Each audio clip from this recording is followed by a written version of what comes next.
Good day everyone, my dear brothers and sisters in Christ. Today is Tuesday, April 30, 2024. Welcome sa aking video. I am Myrna de Leon Mariana Ocides, Philippines.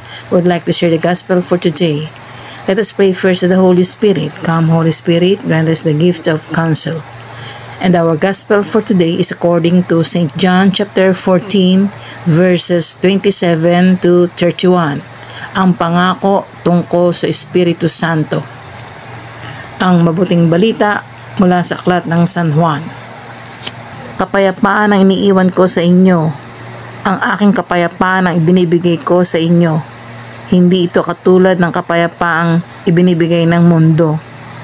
Huwag mabagabag ang inyong kalooban at huwag kayong matakot. Sinabi ko na sa inyo, ako'y aalis, ngunit ako'y babalik. Kung iniibig ninyo ako, ikagagalak ninyo ang pagpunta ko sa Ama, sapagkat higit na dakila ang Ama kaysa sa akin. Sinasabi ko na ito sa inyo bago pa mangyari, upang kung mangyari na ay sumampalataya kayo sa akin. Hindi na magtatagal ang pakikipag-usap ko sa inyo dahil dumarating na ang pinuno ng sanlibutan ito. Wala siyang kapangyarihan sa akin, subalit ginagawa ko ang iniutos sa akin ng Ama upang malaman ng sanlibutan ito na iniibig ko ang Ama.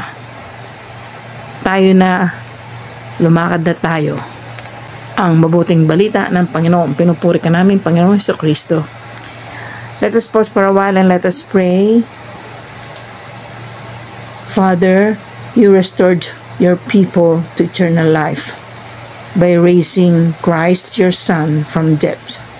Make our faith strong and our hope sure. May we never doubt that you will fulfill the promises you have made. Grant this through our Lord Jesus Christ, your Son, who lives and reigns with you in the Holy Spirit, one God, forever and ever. Amen. God bless us all in the name of the Father, and of the Son, and of the Holy Spirit. Amen.